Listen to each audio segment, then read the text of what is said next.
Prezados seminaristas, uma boa noite e a paz do Senhor para todos. Estamos dando início à nossa aula de ética cristã e nesta ocasião quero lembrar a todos que a partir de agora nós estaremos esperando as provas, os questionários respondidos dos irmãos para aferirmos as notas desta disciplina.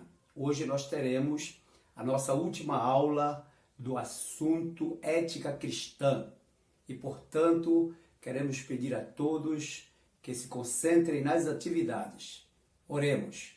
Senhor nosso Deus, te agradecemos pela feliz oportunidade que tu nos concedeste de estarmos aqui, Senhor, reunidos sempre em torno da tua palavra, através desta disciplina ética cristã, do nosso curso teológico. Oramos agradecidos em nome do Senhor Jesus. Amém. Inicialmente nós queremos agradecer a todos os seminaristas, porque temos observado que uma grande parte tem comparecido através do Zap às aulas ministradas por nós à distância. Temos recebido as suas informações, inclusive recebendo também a resposta dos questionários de alguns. Quero dizer que, reforçando que os questionários respondidos, as presenças às aulas, mesmo à distância, e as provas que complementam toda a nota final do aluno seminarista nas disciplinas. Nós terminamos o capítulo 5 da nossa apostila, falando sobre a ética no culto. E agora nós vamos falar, neste último capítulo, capítulo 6 da nossa apostila, do nosso livro-texto, sobre a ética na família. E aí, a ética na família, nós temos vários assuntos que são inerentes à nossa convivência entre os membros da família. Apesar dos conselhos expostos na palavra de Deus, é público e notório que a família indistintamente passa por uma das piores crises desde o seu estabelecimento por Deus no Éden. Ignorar esta realidade é dar as costas às evidências. Por todos os meios disponíveis, as forças venenosas do mal têm combatido esta sagrada instituição com o fim de prejudicar o plano divino para a humanidade. Entre os elementos da sociedade, a família é o mais importante, porque nela o indivíduo recebe as primeiras instruções para o cumprimento da missão neste mundo. Assim sendo, toda a base ética para a vida recebe-se da família. Esta breve introdução, ela traz para nós algumas reflexões importantíssimas. Em primeiro lugar, ele apresenta aqui como a família sendo a base da sociedade. Então, toda a sociedade organizada, em qualquer lugar que seja, em qualquer país do mundo, toda a sociedade organizada depende de uma família organizada. Se a família é organizada, se a família é bem estruturada, a sociedade também será organizada e estruturada. E isto está previsto nesse plano de Deus, no plano eterno de Deus, que inclui o ser humano como elemento principal da sua atividade com relação a toda a sua criação. Esse plano de Deus, ele visa, sobretudo, o bem-estar da família. E o bem-estar da família tem como base ética tudo aquilo que envolve os comportamentos dos elementos que constituem a família. E é sobre isto que nós vamos, a partir de agora, discorrer. Aqui o escritor anotou o seguinte: um dos princípios básicos que temos é que a família é a célula máter da sociedade, ou seja, é uma instituição divina. E quando nós falamos célula máter, é a célula mãe, é a principal célula que compõe toda a sociedade. E por que não dizer toda a humanidade? E é uma instituição divina. Foi Deus que criou a família. Foi Deus que criou, através da união do homem com a mulher, essa família abençoada por Ele, que nós vamos, em alguns momentos, tecer alguns comentários, inclusive contrários a esses princípios estabelecidos pelo próprio Deus. Coisas contrárias que vêm das forças do mal, que falamos inicialmente. Em Gênesis capítulo 2, versículo 23 e 24, nós destacamos um texto que nos dá base para afirmarmos esta verdade, que a família é uma instituição divina. Logo no início da criação, quando Deus começa a formar todas as coisas, ou criar todas as coisas, no capítulo 2, ele mostra a formação do Jardim do Éden, um lugar preparado por ele para ali situar a família, a primeira família. Vamos lá então, capítulo 2, versículo 23 e 24, a palavra de Deus diz assim: E disse Adão: Esta é agora osso dos meus ossos e carne da minha carne. Esta será chamada varoa, porquanto do varão foi tomada. Portanto, deixará o varão seu pai e a sua mãe, e apegar-se-á à sua mulher, e serão ambos uma carne. Então Deus aí estava mostrando que a partir de agora, Adão e Eva se uniriam por esse laço afetivo, espiritual, conjugal, pelo próprio Deus, para daí formar uma família que seria a base, que seria a célula principal de toda a sociedade humana existente hoje. E ele ainda vai mais além. A família é uma reunião de pessoas unidas pelo sangue, formando uma pequena sociedade, base da sociedade universal. É a primeira ponte colocada por Deus entre o indivíduo e a sociedade como um todo.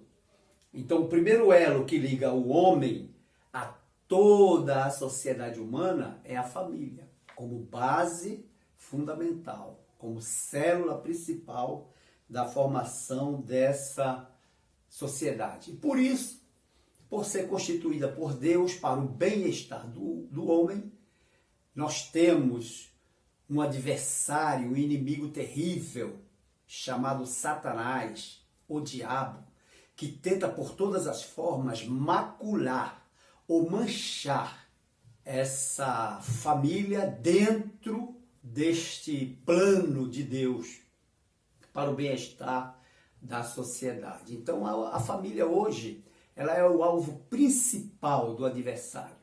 E nós, como estudantes da Bíblia, como teólogos, nós precisamos ter o cuidado para, quando lidar com a igreja, com grupos, com famílias, termos o cuidado de entendermos que a família é algo extraordinário, a qual Deus dá todo o valor. Agora vejamos, quando Deus falou para o homem, que aí deixará o homem, seu pai e a sua mãe, ou seja, dentro da sua família, para formar um outro lar, ou seja, ele sai desta família, se junta à sua mulher e forma outra família. E daí sucessivamente. Quando em Gênesis capítulo 2, versículo 22, em que nós vemos que Deus fez a mulher e trouxe a Adão. Então, esse trazer de Deus a Adão é como tivesse formando de Adão e Eva esta primeira família. Então, todas as famílias precisam seguir este modelo. Todas as famílias que eu digo, famílias vitoriosas, famílias que tenham verdadeiramente o conceito bíblico de família, precisa seguir este modelo, ou seja, ter a participação de Deus na formação. Vejam que Deus institui a família e participa dessa instituição. Então, como participante dessa instituição, nós devemos entender que a ideia de Deus, se podemos assim dizer, teologicamente falando, a ideia de Deus é participar da formação de todas as famílias. Vivemos numa sociedade, anota aqui o escritor, masculinizada, machista, onde tendenciosamente os homens têm maltratado, explorado e humilhado as mulheres. Nós vivemos em um mundo onde até hoje, em pleno século XXI, nós vemos o homem querendo maltratar, humilhar, explorar as mulheres. Mas isto nunca fez parte do projeto de Deus para a família. Basta observar que o próprio Deus toma uma das costelas de Adão, do primeiro homem, para dela formar uma mulher. Está registrado em Gênesis capítulo 2. Se por um lado revela que a hierarquia divina prevê a liderança do homem, porque ele tira do lado, primeiro ele faz o homem e tira do homem. Então isso prevê a liderança do homem. Por outro lado, demonstra que o objetivo primordial dessa ação de Deus é o bem comum. Ela faz parte de mim. Portanto, eu devo procurar honrar essa parte, ajudar essa parte, amar essa parte, viver essa parte. E o apóstolo São Paulo escreve isso lá no capítulo 5 de Efésios, quando fala acerca do casamento, da responsabilidade da mulher como sendo liderada pelo homem no casamento e do homem como o líder amar esta mulher. Então isso aí é o que Deus prevê para a família. Nós sabemos, por exemplo, que o outro aspecto é sobre o homem, quando ele diz o homem deixará o seu pai e a sua mãe. Isso quer dizer o seguinte, o jovem, quando falamos o jovem, estamos dizendo o homem na maioridade, quando ele já tem razão, quando ele já sabe distinguir todas as coisas, quando ele está biologicamente e psiquicamente pronto para se lançar no mundo, esse jovem deve deixar os pais para formarem um lar. Quando ele deixa o pai para formar um lar, ele está cumprindo com o objetivo das famílias. É uma família como uma célula, produzir outras células, como é comum, produzir outras células, ou seja, uma família, produzir outras famílias. Então o jovem deve deixar os pais para formarem o seu lar. Essa relação jovem com os pais, muitas das vezes, por mais conturbado que sejam, muitos jovens não querem deixar os seus pais.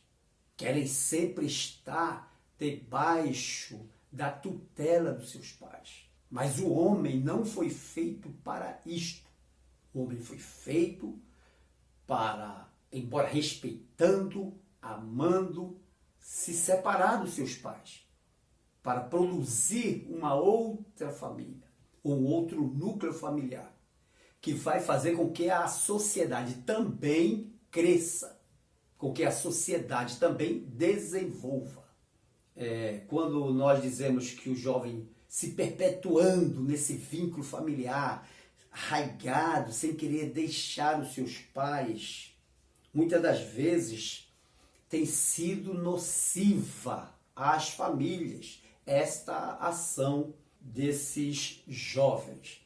Portanto, o pai, a mãe, a família deve instruir os seus filhos que a vontade de Deus é esta, que haja progresso na sociedade, que a sociedade cresça.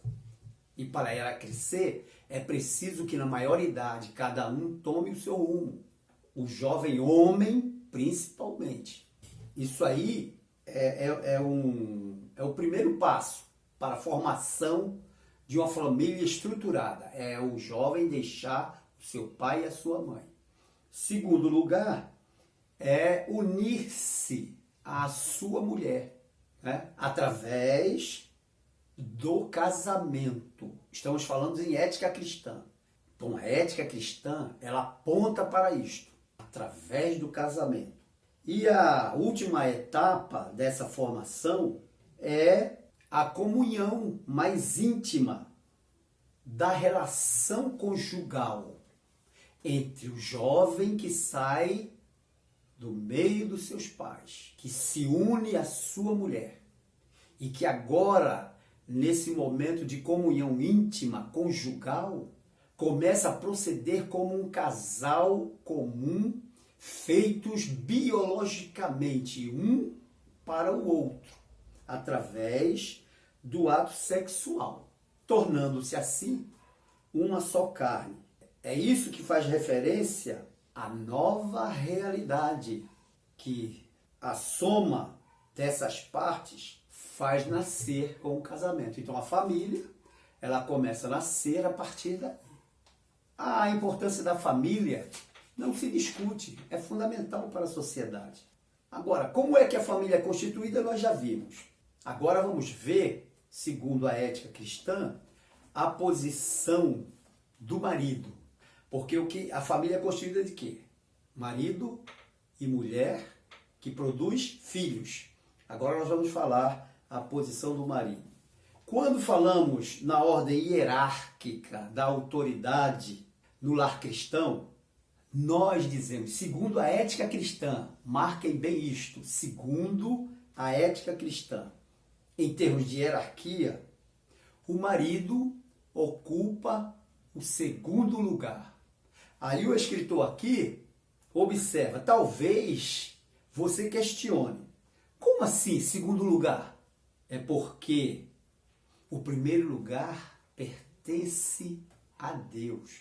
Nós já falamos no início que Deus quer participar de todas as famílias como Criador. Então, o primeiro lugar é Deus, segundo lugar, o homem, terceiro lugar, a mulher. O papel do homem, portanto, como marido cristão, é ser sacerdote do lar e também ser o profeta do lar. Se nós voltarmos para outras aulas antepassadas, nós falamos sobre a função do sacerdote e a função do profeta. Qual é a função do sacerdote na Bíblia? A função do sacerdote na Bíblia é levar o homem a Deus.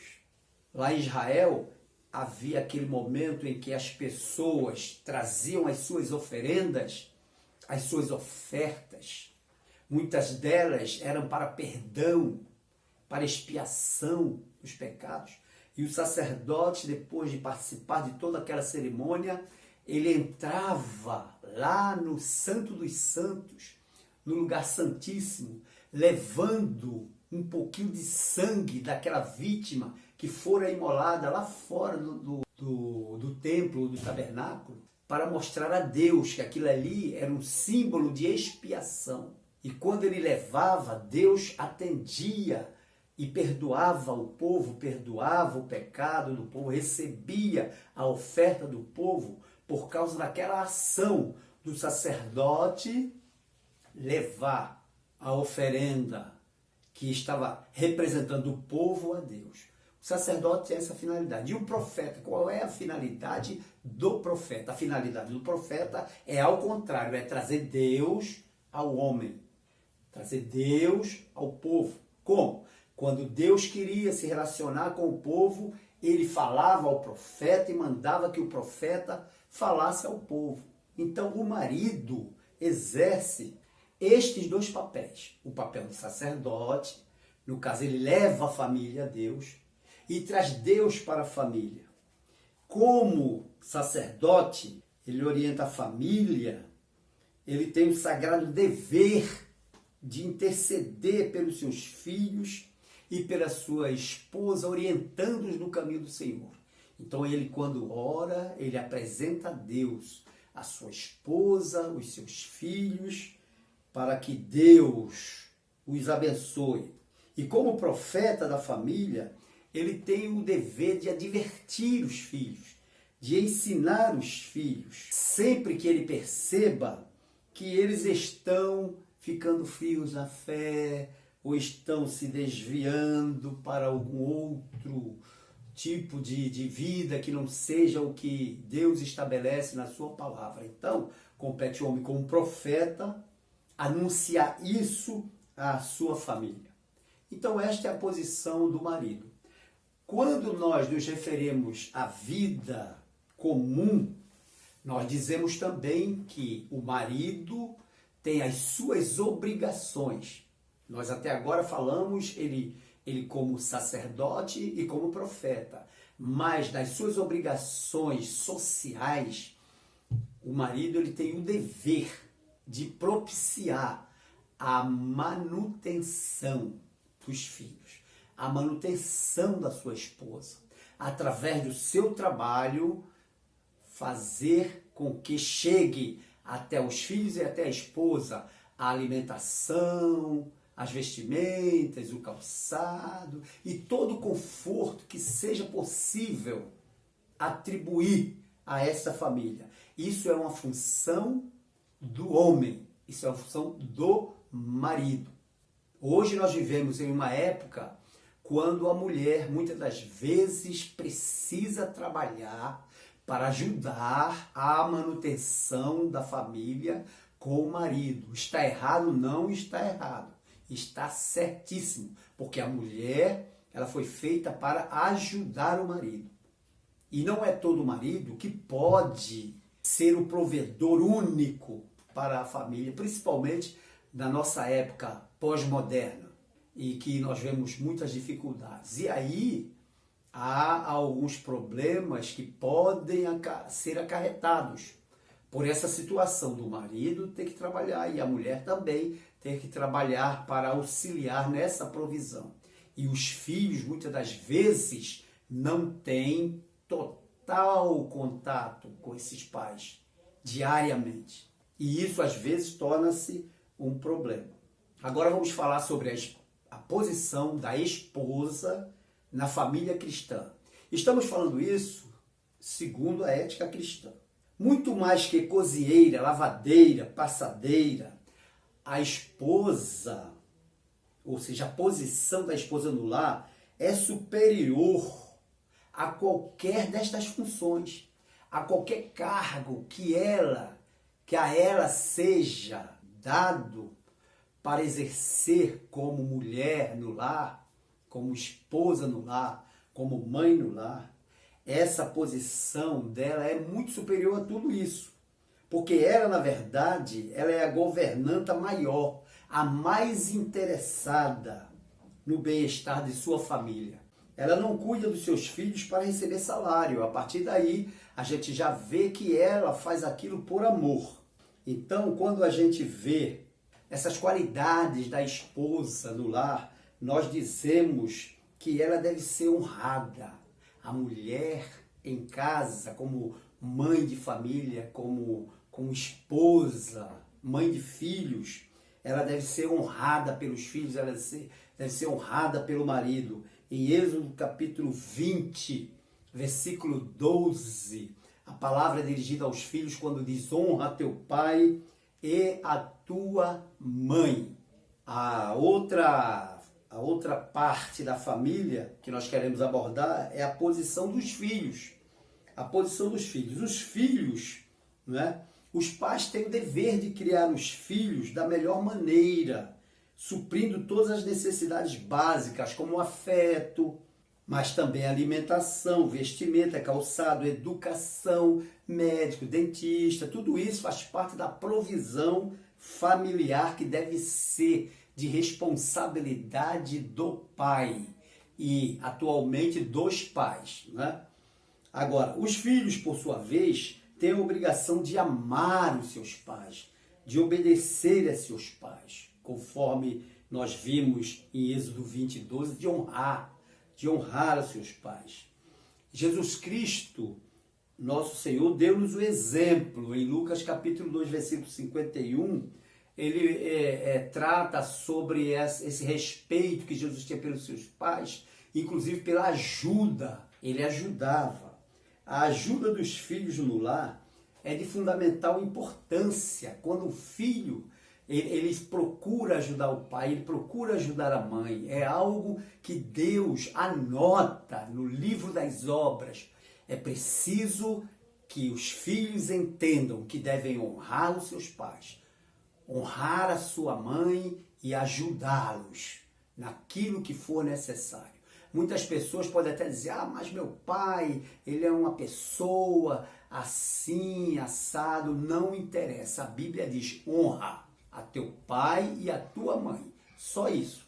Para a formação dessa família, que é a base da sociedade, que é composta de pai, mãe, filhos, ou marido, mulher e filhos, para que isso aconteça, é preciso que haja alguns momentos que antecedem a formação. E aí nós temos na nossa apostila anotado, por exemplo, o namoro. O namoro, que é a definição mais simples do namoro, é a atração que um rapaz sente por uma moça e vice-versa. Mas essa atração só é possível por causa do conjunto de sentimentos motivados pela complexidade sexual. Então, por que é que há o namoro? Porque há uma atração do homem em relação à mulher por causa da complexidade sexual que foi implantada no homem e na mulher pelo próprio Criador, para que ambos se complementem. Então, essa atração natural é aquela que é voltada para o sexo oposto. Essa atração natural é voltada para o sexo oposto. Estamos falando da família original, da família cristã, principalmente baseada no texto bíblico.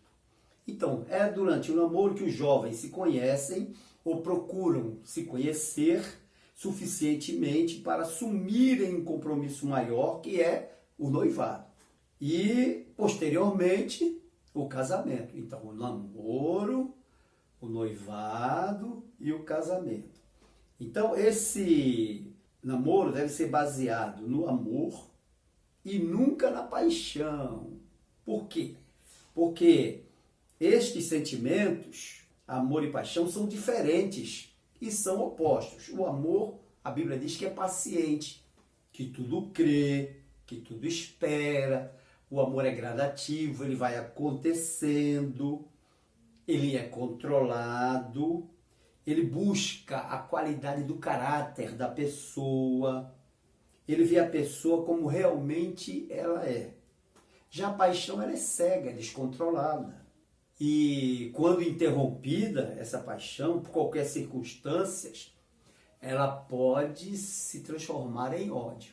Em ódio. Você vê como uma pessoa vai namorar, ele deve observar esses detalhes. Realmente ele está atraído por aquela moça, a moça está atraída por ele, e agora eles vão se conversar, eles vão ver se realmente Um é par para o outro. Através de quê? Através desse conhecimento. Então o amor, ele não acontece. A paixão acontece, mas o amor não. Ele vai acontecendo. Ele é gradativo. Ele vai aumentando com o passar do tempo. E o namoro é exatamente esse período. Que no final, né, numa época quando ambos estão já se conhecendo, eles decidem por um noivado, que aí já é um compromisso muito maior. E aí, quando chegam ao noivado, que já saiu daquele período preparatório para que os jovens se conhecessem e se harmonizassem em suas aptidões, suas preferências e todos os pormenores que vão interferir inevitavelmente na vida de casados, agora chegou a hora de dizer sim. E esse sim é dito antes do casamento, muito antes do casamento, quando se celebra o noivado.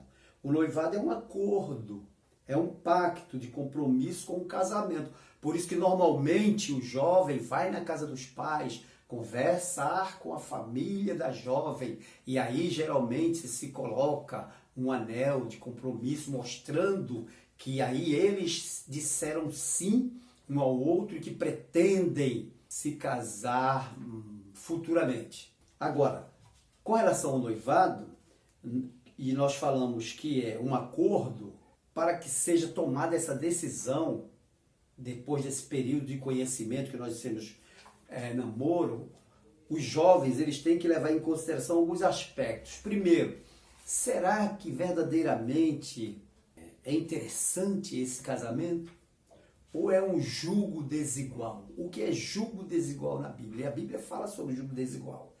É a pessoa lidar com uma outra pessoa que não combina. E que, se isso não for reparado logo no noivado, ou mesmo no namoro, no futuro bem próximo vai dar em separação. Então, o jugo desigual, por exemplo, quando a gente fala jugo desigual, a gente fala em religião diferente.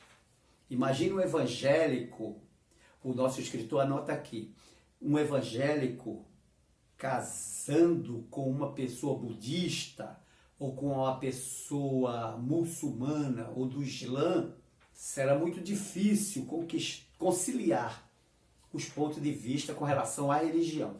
Um outro aspecto que deve ser observado é o credo diferente.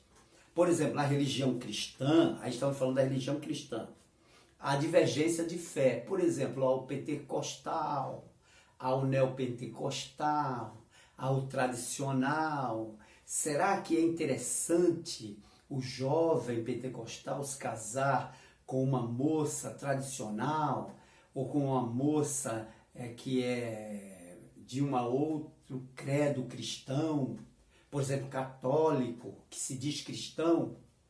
Isso aí é preciso que seja pesado no momento do noivado. Outro aspecto são preferências diferentes. Preferências por roupa, por móveis, comidas, horário de dormir, etc. Será que está havendo uma compatibilidade desses jovens com relação a preferências diferentes? E também o outro aspecto que ele anota aqui é o nível socioeconômico diferente. Um jovem de origem humilde se casar com uma jovem de origem economicamente superior. Será? Será que é interessante um jovem analfabeto se casar com uma moça de nível superior? Esse nível socioeconômico diferente tem que ser esclarecido perfeitamente até onde vai o limite de um e de outro. Se isso acontecer, porque mais tarde pode haver até separação. Então esses aspectos são importantíssimos para se verificar durante o namoro e o noivado, para que no casamento já esteja tudo acertado. A ética cristã, ela diz respeito a todos esses assuntos. Um outro aspecto do noivado, um outro aspecto do namoro é conhecer a família. É o jovem conhecer a família da jovem, Quem sabe se a família tem a rejeição pelo jovem, a família da noiva tem da namorada ou da noiva tem a rejeição pela família do jovem. Essas coisas devem ser repensadas antes de se proceder verdadeiramente o noivado. Um outro ponto é comunicar aos pais sua decisão de noivar. O jovem deve chegar para os seus pais, comunicar a eles a sua decisão de noivar com aquela moça, se é realmente do agrado daqueles pais. E a moça também comunicar aos seus pais, se não vai haver uma rejeição de uma família ou de outra família. E também comunicar ao pastor da igreja. O pastor da igreja, ele deve saber do noivado, da moça, do rapaz. Isso é ético. E isto é ético. O que nós vemos hoje em dia não é isto. Aliás, o pastor passa a ter responsabilidade, não só no aconselhamento daquele jovem par, que mais tarde se tornará um casal, uma família, mas também assumirá para si a responsabilidade de orar pelaquela nova família que está se vislumbrando no futuro. Então, por isso que o noivado deve ser comunicado ao pastor, inclusive na ocasião do noivado, que deve ser entregue às alianças, numa cerimônia simples, pode ser inclusive na igreja, né? Pode ser feito na igreja, diante da membresia. Nada mais alegre do que um noivado realizado na igreja. Nós não temos visto mais isto. No passado mais recente nós víamos, mas agora não vimos mais. E aí eles fazem os seus noivados, aonde quer que seja, sem comunicar à igreja, sem o pastor ter conhecimento. E no momento da crise, que não é tão incomum, recorrem ao pastor da igreja, recorrem à igreja para orarem, para pedir um aconselhamento. Finalmente, após o noivado, tudo certo, de acordo com o que foi preconizado, não somente pelos noivos, pelas famílias, mas também em consonância com a igreja, com o pastor da igreja, vem o casamento. O casamento é a união legítima entre o homem e a mulher. Ou seja, o matrimônio, que é chamado também de bodas, ou festa nupcial. Então, tudo isto legitima a união desse homem com essa mulher na formação dessa nova família. O casamento é oficial dentro das normas bíblicas e sociais, levando em consideração as leis estabelecidas para tal. Agora, quais as principais razões para o casamento? Aí o nosso escritor do nosso livro-texto, ele cita algumas razões. Primeiro, a afetividade. O homem não podia comungar de suas emoções com a flora ou com a fauna. Ele precisava de um ser inteligente, igual a si próprio e que ele completasse, a mulher. Segundo lugar, após a afetividade, que é a demonstração desse amor que nasce dentro do homem por razões diversas, inclusive pelos seus sentimentos, vem a procriação.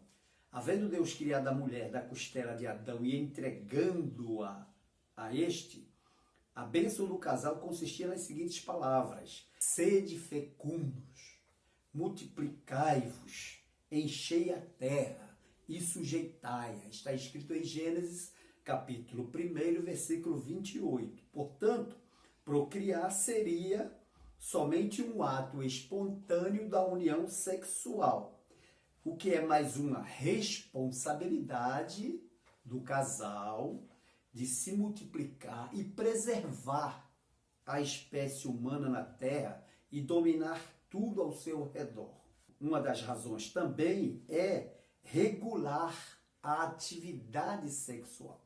O homem é um ser sexuado. Então, por ser sexuado, ele tem atividades sexuais, atividades decorrentes do sexo. A ética e a moral cristã restringem a atividade sexual ao convívio do lar. Por isso que o casamento vem para propiciar a regulação dessa atividade sexual. Ou seja, agora o homem e a mulher ficam à vontade com relação às suas sexualidades, porque agora são casados legitimamente. E, segundo a Bíblia, segundo a ética cristã, elas restringem a atividade sexual ao convívio do lar, ou seja, ao casamento.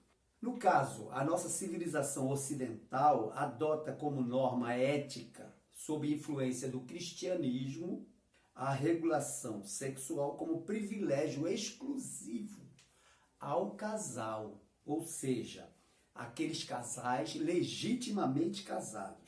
Infelizmente, isso não tem sido possível de uma forma geral, porque a maioria absoluta da humanidade é constituída de pessoas que não conhecem a Deus e, consequentemente, não lhes têm o devido temor. Aí o que a palavra ensina, o que a ética cristã ensina, não são alcançados pelas pessoas que não conhecem Deus. Depois, outra razão é manter a união física e espiritual, visto que o casamento exige também desobrigações paternas, né, para fundirem-se numa só carne o homem e sua mulher. Como nós vimos, o homem deixará o seu pai e a sua mãe e apegar-se à sua mulher, e serão ambos uma só carne, quer dizer, uma união física, mas ao mesmo tempo espiritual. Agora, algumas coisas têm que ser consideradas dentro da ética cristã para o nosso ensino. Primeiro, o sexo fora do casamento. A ética cristã apresenta, e a Bíblia também apresenta, que o relacionamento físico, dito amoroso, praticado antes do casamento e extramarital, podem ser encarados, segundo a Bíblia, como fornicação, adultério e prostituição, cujas atitudes são condenadas pela palavra de Deus. Aí a ética cristã propaga isto que a Bíblia ensina com relação ao sexo fora do casamento. Primeiro, ele fala que é fornicação. O que é fornicação? É a prática sexual entre solteiros. E aí você tem os textos que embasam isso aí. Segundo, o adultério, que é a relação sexual entre pessoas casadas com outras que não são seus cônjuges. Isso é adultério, quando se trata do adultério físico, sexual. É a infidelidade conjugal em seu mais alto nível de pecaminosidade. E aí você tem os textos para embasamentos em Mateus capítulo 5, 27. E depois a Bíblia também fala que o sexo fora do casamento é prostituição. O que é prostituição? É qualquer contato sexual ilícito, envolvimento impuro, fora do padrão divino, ou qualquer forma de relacionamento imoral. E aí os textos para embasamento estão em 1 Coríntios, capítulo 6, versículo 18, Marcos, capítulo 7, versículo 21, e Apocalipse, capítulo 17, versículo 4. Então, o sexo fora do casamento é considerado pela Bíblia como fornicação, adultério e prostituição. Depois tem um outro aspecto do sexo ou das atividades sexuais do homem, conhecida como masturbação. O que é masturbação? É o ato de provocar por fricção a si mesmo com a intenção de se obter orgasmo ou se obter prazer. Isso solitariamente, é o vício solitário. E a Bíblia tem um texto bíblico que fala, condenando essa prática, lá em Gênesis capítulo 38, versículo 4 a 10, e que a Bíblia chama de onanismo, que é a base para a discussão sobre essa masturbação, ou sobre a masturbação. Quem pratica masturbação pode ser um refém do vício, porque ela, devido a ser no aspecto sexual, ela produz um vício. E esse vício traz algumas implicações. Por exemplo, o predomínio do corpo sobre o espírito, a expressão de narcisismo ou sexo egoísta, a fixação na parte genital, desprezando a parte emocional e afetiva do órgão sexual. O sexo foi feito para dar prazer ao homem, mas isto com rigorosa observância dos padrões morais instituídos pela Bíblia. O nosso corpo é templo do Espírito Santo, então tem que se obedecer a prescrições bíblicas para não desagradar a Deus, nem desagradar ao Espírito Santo. Outra coisa da masturbação, outro vício, é o prazer como fim, não havendo amor indispensável para uma relação agradável. Então, a relação sexual entre o homem e a mulher casados se baseia no amor, não somente na atração física ou na paixão, que aí entram nesse aspecto sexual também, mas acima de tudo o amor, que é indispensável para uma relação agradável. A pessoa que se masturba perde essas qualidades. E a fim de evitar esse domínio da masturbação, desse pecado que é originário na mente egoística do homem, você tem alguns textos bíblicos. E aí na nossa apostila estão esses textos bíblicos, que depois é bom a pessoa buscar neles embasamento. Um outro aspecto sobre o sexo é o homossexualismo, que é a relação sexual entre pessoas do mesmo sexo, tais como os envolvimentos conhecidos como gays, lesbianismo, bissexualidade, travestis e algumas situações específicas da transexualidade. Isso aí são aspectos que são completamente condenáveis e que são completamente reprovadas pela Bíblia.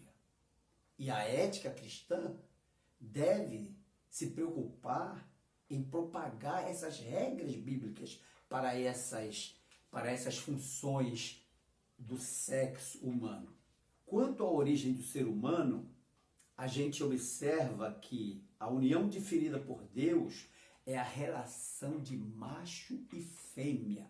Portanto, homossexualidade é contra esta definição de Deus com respeito à união. Quanto à condenação do Antigo Testamento, em Levíticos 18, 22, 20, 13, é uma prática condenada e abominável. Em Deuteronômio 23, 17, 18, é um insulto a Deus. Quanto à condenação do Novo Testamento, em Romanos, capítulo 1, versículo 26, é reprovação divina. Em 1 Coríntios, capítulo 6, versículo 10, é perversão e imoralidade. Em 1 Timóteo, capítulo 1, versículo 9 ao 11, é sodomia, que é a violência à natureza sexual. E aí, já encerrando, nós temos aqui também um outro item que é abordado pela ética cristã acerca do divórcio. O divórcio significa o rompimento da aliança feita por ocasião do casamento.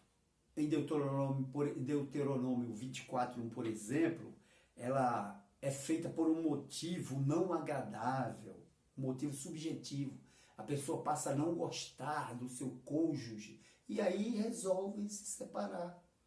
Isso aí é agradável a Deus? Não, porque você rompeu uma aliança que você fez, você rompeu um pacto feito entre você, Deus e a pessoa ou seu cônjuge. O divórcio no passado, no Antigo Testamento, era um privilégio que o homem tinha em fornecer a carta de liberdade, que era um documento de emancipação aplicado como liberação para um novo casamento. Em Malaquias capítulo 2, versículo 16, o divórcio apresenta-se como indignação divina, quando ele fala sobre o divórcio, a separação entre Deus e Israel. Em Esdras, capítulo 9, versículos 6 a 12, é uma determinação divina do divórcio lá aos casamentos mistos. Naquela época, a ordem divina era que o povo de Israel não deveria se casar com aqueles povos de outras nações que serviriam de tropeços, e mesmo assim eles o fizeram. E aí Deus determinou que eles se separassem daquelas pessoas. E aí foi feito um divórcio até coletivo. Lá em Esdras, capítulo 10, versículo 3 a 5, fala sobre isto. Casamento misto. Em Levíticos 20, 10, a infidelidade conjugal era sentenciada com a morte. Não havia divórcio. Era infiel ao seu cônjuge, adulterou, morria, apedrejado, tanto o homem como a mulher. E nós vemos uma das passagens no Evangelho, quando as pessoas levaram a mulher, acusando-a de adúltera, para ser apedrejada. Por que é que Jesus perdoou a mulher? Porque ele não condenou a mulher. Por quê? Porque eles trouxeram só a mulher. Tinha que trazer o homem com quem ela havia adulterado. E aí, algumas coisas eram compatíveis com esse desmanche do casamento. Em Mateus, por exemplo, a apresentação da doutrina de Jesus, que era o ensino da única restrição ou exceção, fica estabelecido pelo Senhor Jesus a aplicabilidade do divórcio só no caso de infidelidade conjugal. Isto é, prostituição, relação sexual ilícita. O propósito divino é a sua permissão e não a sua aprovação. Jesus não estava aprovando, ele estava permitindo por causa de relação sexual ilícita ou adultério. Mas, se ambos se perdoarem mutuamente, pode eliminar o divórcio. Quer dizer, a pessoa que foi traída perdoou, a pessoa que traiu também perdoou, houve perdão, então o divórcio aí não é aplicado. Em Marcos 10, 11 e 12, Jesus foi além da tradição legislativa judaica, porque haviam leis para isso, demonstrando que a mulher também tem os mesmos direitos do homem. Só ele podia dar carta de repúdio. Mas em Romanos capítulo 7, versículo 1 a 4, o apóstolo apresenta como sendo o casamento uma união indissolúvel, sendo somente solúvel apenas em caso de morte de um dos cônjuges. Em 1 Coríntios capítulo 7, versículo 15, aos casais crentes, se não por aplicação restritiva ou permissão, não há justificativa para divorciar-se. Então é necessário que nós ensinemos na igreja que o casamento é uma união indissolúvel e que, embora nós tenhamos leis que propiciam ou que proporcionam o direito do divórcio, não é aprovado por Deus, ele é permitido. Um outro aspecto que a ética aborda também é a pena de morte. A punição aplicada pelo Estado ou a imposição dele definida em lei ao rigor de uma punição máxima para com o contraventor ou delinquente quando seu delito apresenta uma perversidade brutal. Porém, a pena capital em certos países, como do Oriente, a gravidade de tirar uma vida pode envolver diversos motivos, questões religiosas e culturais. Você vê que a sentença, pena de morte em alguns países do Oriente, é porque a pessoa não segue a religião do Estado, é porque a pessoa tem uma diversidade cultural diferente daquela pregoada pela religião maior daquele estado, e eles usam a pena capital.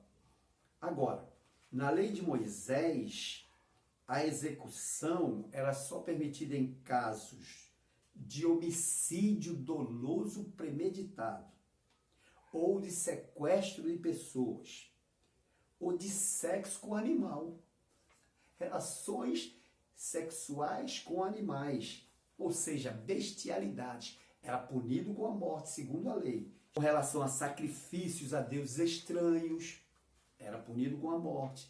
Profanação do dia sagrado, homossexualismo, adultério, crime de blasfêmia, profanação do dia de descanso, que era o sábado, profecias falsas, desobediência quanto mais aos pais. Os filhos que eram desobedientes aos pais eram punidos com a morte, pena capital. Agora, na lei de Jesus, no Novo Testamento, Jesus diz que não veio destruir a lei aos profetas. Em Mateus, capítulo 5, versículo 17. Não vim revogar, mas cumprir. O apóstolo Paulo, ensinando aos romanos, ele apresenta a graça divina como um meio de perdão para os homens. Então a gente vai ver que a doutrina dos apóstolos, principalmente Paulo, quando apresenta essa doutrina, ele fala que a autoridade é emanada por Deus quando legitimamente age como um ministro de Deus. Então ele traz a espada, ou seja, a pena de morte, para castigar o que pratica mal. Isso é respaldo fortíssimo para a pena de morte legalizada pelo Estado. Porém, a aplicação da pena de prisão perpétua no lugar da pena capital seria o razoável. Então, isto é o que a ética cristã nos fornece. Agora ele fala aqui na nossa apostila sobre a ética cristã nas finanças, que o crente, o cristão, o homem deve ganhar o seu dinheiro, né, com o seu trabalho fiel, seu trabalho fidedigno, obter posses, obter riquezas, se for o caso, através desse trabalho sem mácula do caráter, honrar a Deus no que lhe pertence, quer dizer, trazer a Deus, diante de Deus, as suas posses, honrar o próximo nos compromissos assumidos, evitar o comprometimento de finanças, não tentar exorbitar aquilo que ganha. A ética cristã, ela começa a ensinar sobre todas essas coisas, fugir da agiotagem, evitar pegar empréstimo, mas se pegar, pague, não se envolver com jogos de azar.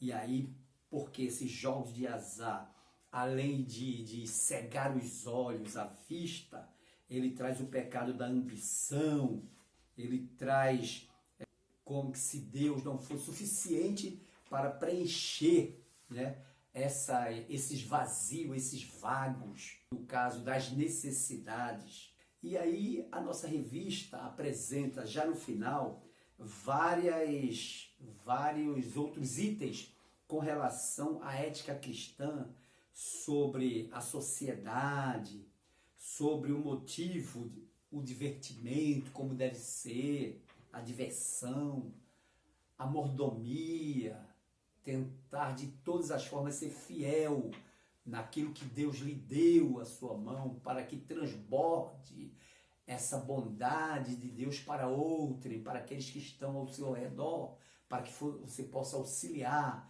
para que você possa ajudar.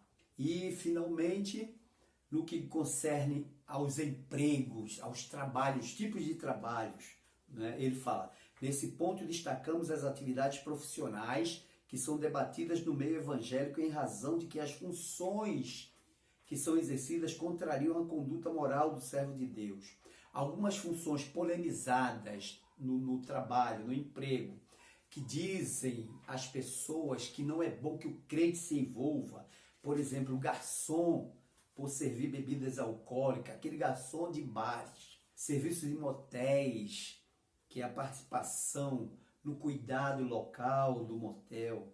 algumas seitas restringem até que o elemento que é componente não pode ser militar, não pode ser policial, né? Mas a gente vê que algumas coisas dessas existem restrições sim, porém que em muitas situações de trabalho, a pessoa, mesmo estando trabalhando naquele local, não se envolve com aquele tipo de serviço. Então, meus irmãos, está aqui a conclusão sobre a ética e a responsabilidade social. Mais do que teorias, precisamos de pessoas dispostas a trabalhar pelo bem comum, tendo como meta a construção de uma sociedade mais justa e equilibrada. E muito particularmente quando a gente trata de ética cristã, que é a ética baseada nos ensinos bíblicos, nos ensinos da palavra de Deus.